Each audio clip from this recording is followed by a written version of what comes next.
So it's time for the second installment of the Shelter in the Storm video project. And we've got a kind of an announcement. I've changed a little bit. I think it's going to get better. So we're starting in the old trailer because I have a new plan on what I'm going to do here as I work on what's over there. Before I do that, I just want to say hi. My name is Jill. This is Jill's Nomad Survival. You can find more about this project at jillelizabeth.net.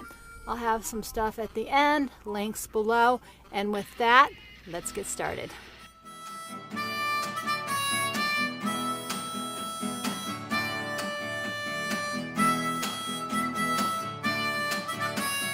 So I'm sitting here with Freedom and Lilith, and we made a decision. So we came to a conclusion because I had to consult them.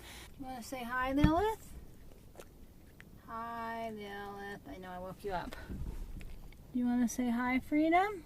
That when I was thinking about things the other day, as I was asking for some direction, I got the idea, came floating in, that I could donate this old trailer to a Hurricane Harvey survivor victim who has a pet when I can move into that trailer. And for those of you who have animals, you know that trying to find a place to live, being able to keep your dog and cat, or plural, is really hard. And so this is a huge issue, and it was the reason I decided to go into a trailer in the first place, was because I wanted to keep my cats. I didn't want to give them away. So this is something that's near and dear to my heart. I had a little bit of a meltdown. We'll tell you more, but first, let's change locations. So now we're in our second location, and that's the point. I have 2 trailers I can live in. I really only need one. And so the thought came to me, as I just said, I'm going to give one of my trailers to somebody from a Hurricane Harvey that needs it. And so while I haven't included all that information in this video, I still haven't confirmed a few things with him. I have talked to an animal rescue out of Houston, and I have committed to donating my tiny trailer when the horse trailer is completed, because as he said, they've had 4 floods in the last 19 months. So even if it doesn't go immediately, there's always going to be an immediate need. Which brings me to what I really wanted to talk to you about. The reason I was doing these videos and had this idea about extreme weather is the weather is getting extreme. As I record this, Hurricane Irma is making its pathway again towards us, though we aren't sure where it's going to hit. There's fires in California. Multiple earthquake sites are on high alert, as we all know. So disasters, economic foreclosure, those kinds of things, they're not going away. So you've heard me talk about how I love this idea of the nomad being more than just traveling for fun. I think this is a huge opportunity. And it also affects my heart with the idea that dogs and cats can't be kept with their owners because there's nowhere for them to stay. Like I said, if you've ever tried to rent with a pet, good luck with that. So what we're doing here right now and today is, this is the second installment. I'm going to try a new idea and see how this goes with you. As some of you have mentioned, they ask why I haven't done Patreon, because I can't do things where I'm promising you a product in the future someday. I need to do the product first and then offer it to you. And I have done just that, and I think if that works, it's going to be my plan. So I am calling this one sort of the pre-buy, pre-conversion checklist, because before you invest any money, you really need to get a good idea about what you want and what you need. And the purpose of this checklist and this project is really focusing on this extreme weather idea.